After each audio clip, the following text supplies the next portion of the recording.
ಬೆಂಗಳೂರಿನ ಐತಿಹಾಸಿಕ ಲಾಲ್ಬಾಗ್ ಈಗ ರಂಗು ರಂಗಿನ ಹೂವಿನ ಲೋಕವಾಗಿ ಕಂಗೊಳಿಸುತ್ತದೆ. ಈ ಬಾರಿಯ ಫಲಪುಷ್ಪ ಪ್ರದರ್ಶನದಲ್ಲಿ ಪ್ರಾಚೀನ ಪಶ್ಚಿಮ ಗಂಗರ ರಾಜವಂಶದ ಇತಿಹಾಸ ಮತ್ತು ಕಲಾ ವೈಭವವನ್ನ ಹೂಗಳ ಮೂಲಕ ಮರುಸೃಷ್ಟಿಸಲಾಗಿದೆ. ಲಾಲ್ಬಾಗ್ನ ಗಾಜಿನ ಮನೆಯಲ್ಲಿ ಮೂಡಿಬಂದಿರುವಂತಹ ಬೃಹತ್ ಹೂವಿನ ಕಲಾಕೃತಿ ಪ್ರದರ್ಶನ ಈಗ ಪ್ರಮುಖ ಆಕರ್ಷಣೆಯಾಗಿದೆ.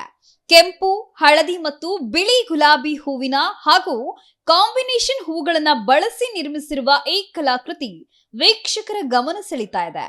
ಲಕ್ಷಾಂತರ ಹೂವುಗಳ ನಡುವೆ ನಡೆಯುತ್ತಾ ಬಣ್ಣ ಬಣ್ಣದ ಹೂವುಗಳ ಸೌಂದರ್ಯ ಸವಿಯುತ್ತಿರುವ ಜನರು ಫೋಟೋ ಮತ್ತು ಸೆಲ್ಫಿ ತೆಗೆದುಕೊಳ್ಳುವಲ್ಲಿ ಬ್ಯುಸಿ ಆಗಿದ್ದಾರೆ.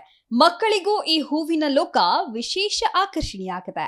ಇಷ್ಟೇ ಅಲ್ಲದೆ ದೇಶ ವಿದೇಶಗಳ ಅಪರೂಪದ ತಳಿಯ ಹೂವುಗಳು, ಬೋನ್ಸಾಯಿ ಗಿಡಗಳು ಹಾಗೂ ವಿವಿಧ ನರ್ಸರಿ ಮಳಿಗೆಗಳು ಕೂಡ ವೀಕ್ಷಕರನ್ನ ಆಕರ್ಷಿಸುತ್ತಿವೆ. ಪ್ರದರ್ಶನದ ಹಿನ್ನೆಲೆಯಲ್ಲಿ ಭದ್ರತೆಗೂ ಹೆಚ್ಚಿನ ಆದ್ಯತೆಯನ್ನ ನೀಡಲಾಗಿದೆ. ಬಿಗಿ ಪೊಲೀಸ್ ಬಂದೋಬಸ್ತ್ ಹಾಗೂ ಸಿಸಿಟಿವಿ ಕಣ್ಗಾವಲು ವ್ಯವಸ್ಥೆ ಮಾಡಲಾಗಿದೆ.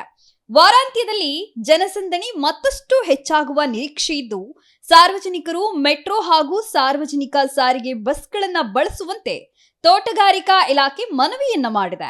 ಒಟ್ಟಿನಲ್ಲಿ ಇತಿಹಾಸ, ಕಲೆ ಮತ್ತು ಪ್ರಕೃತಿಯ ಸೊಬಗನ್ನ ಒಂದೇ ವೇದಿಕೆಯಲ್ಲಿ ಕಣ್ತುಂಬಿಕೊಳ್ಳುವ ಅವಕಾಶವನ್ನ ಲಾಲ್ಬಾಗ್ನ ಫಲಪುಷ್ಪ ಪ್ರದರ್ಶನ ಕಲ್ಪಿಸಿದೆ.